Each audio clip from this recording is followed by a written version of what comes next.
Ashama akkam jirtu kabajamtoota daawwattoota Oromiyaa Miidiyaa Neetwork oduu ijootiin isinitti hima Annaayimaa Umari. Ijoo keenya jalqabaatiin godina Shawaa Lixaa aanaa Dandii magaalaa Gincii fi naannawaa isheetti duulli dargaggoota humnaan adda waraanaatti fe'uuf paartiin Biltsiginnaa gochaa jiru hammaachuun himame. Maqaa walgahiitiin namoonni waamamanii humnaan gara dirree waraanaatti geeffamu. Namoonni waamicha walgahii kana lagatan reebichaa fi hidhaaf saaxilamaa jiruun yaada jiraattotaati. Ijoo keenya itti aanuun godina addaa saba Oromoo Wallootti kaadireen Biltsiginnaa namoota nagaa dirqamaan PP deeggaruu qabdu jechuun kanneen ajaja isaanii didan mana hidhaatti guuraa jiraachuun himame.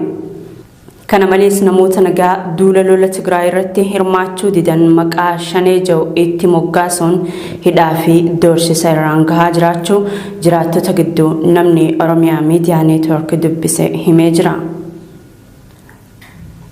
Oduu keenya birootiin Itiyoophiyaan waraana waliinii irratti diroonii Iraan fayyadamaa jirti jedha gaazexaan Defense Post barruu qabatee baheen. Raayyaan ittisaa Itiyoophiyaa waraana waliinii Itiyoophiyaa irratti diroonii Iraan Muhaajar 6 jedhamu kan nama maleessaa fayyadamaa akka jiru miidiyaaleen gabaasaa jiru.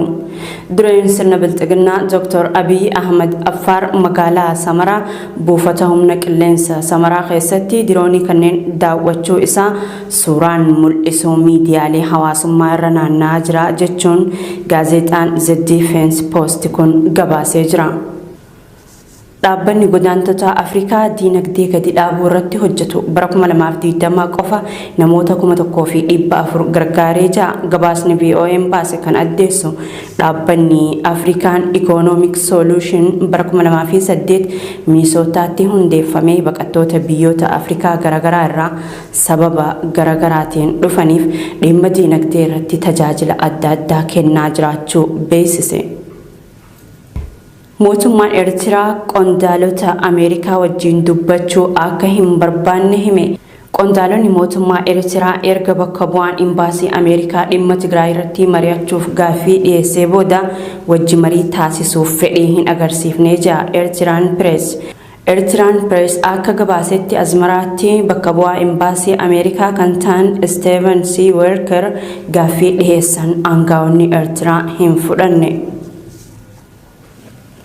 Ijoo keenya xumuraatiin lammiileen Itiyoophiyaa biyya Saawud Arabiyaa mana hidhaa magaalaa Riyaad Xariiq Alkarjii keessatti